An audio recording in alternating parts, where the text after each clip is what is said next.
Alright, what's up everyone? I'm Joshua Thomas, and this right here is my dog, Joanna. She has different colored eyes. Her last name is also Thomas.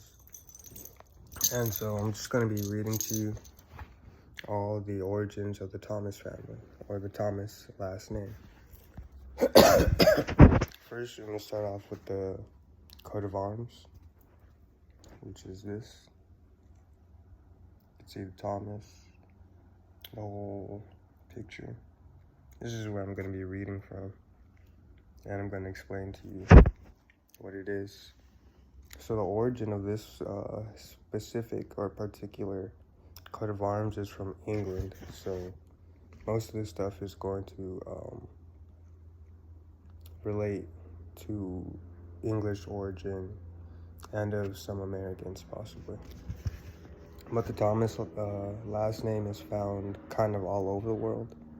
In Italy, Spain, England, Wales, Greece. This is what I can think of off the top of my head. Germany, France, and each one of these places have their own specific coat of arms. So it's not the same everywhere else. All right, continuing. The motto is "To God be thanks." And so what the coat of arms is argent on a chevron engraved blue. It has two griffins, which are a reconnoitering combatant of the field, gorged with two bars, on a chief of the second three cinquefoils.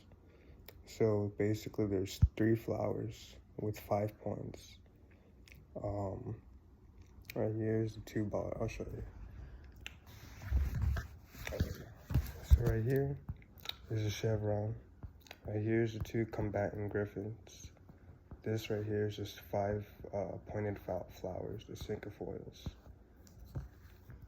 And then there is the helmet. It's all blue and gold, as you can see. And then out of the ducal of the coronet, you see a demi seahorse, which is has a mane. Well, I mean, it has a gold mane, which is also right here in this part. All right, now to the historical meaning. The last name Thomas is considered to be a universal name, originally from the medieval given name of biblical origin, which was an Aramaic name with the meaning of a twin born from one of the disciples of Christ. He was best known for his skepticism about the resurrection, which is found in the book of John, chapter 20, verses 24 through 29. So before the Norman conquest of 1066, the last name Thomas, or just the name in general, was the name of a priest only. Or, well, they're not really sure if he was a priest or if he was just a Christian.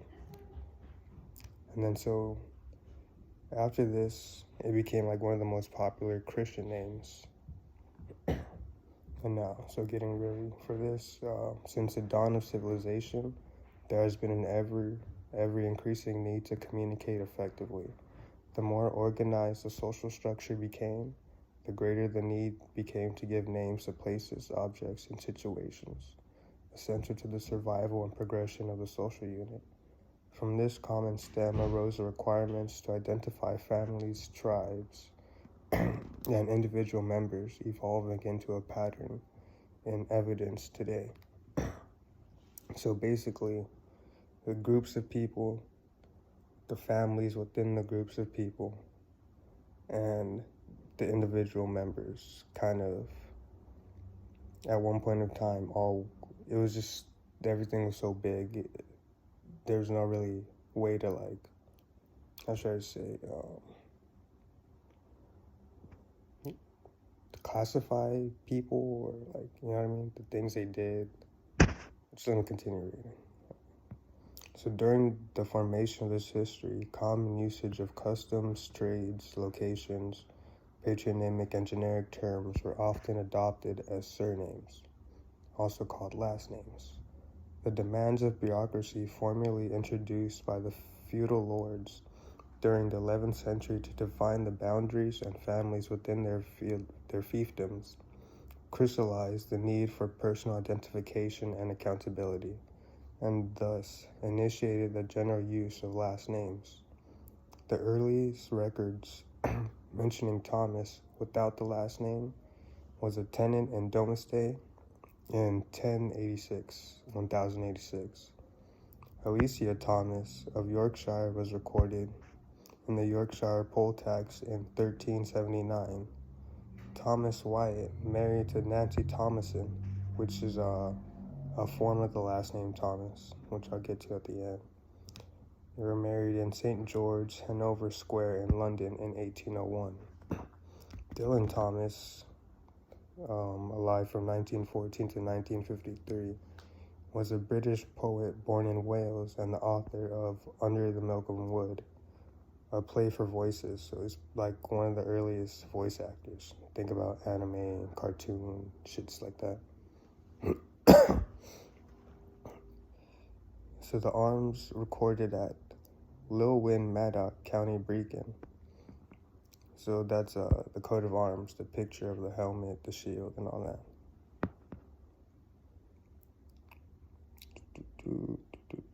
Where the fuck did I leave off?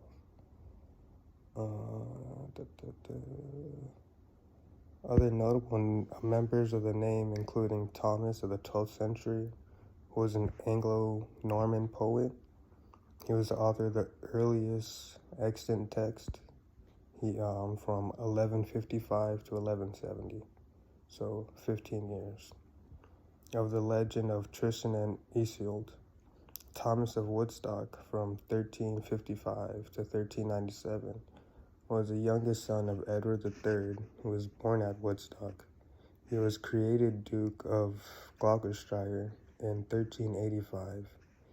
He eventually led the opposition of the Lords appellant to Richard II and was arrested in 1397, and imprisoned at Calais, where he died.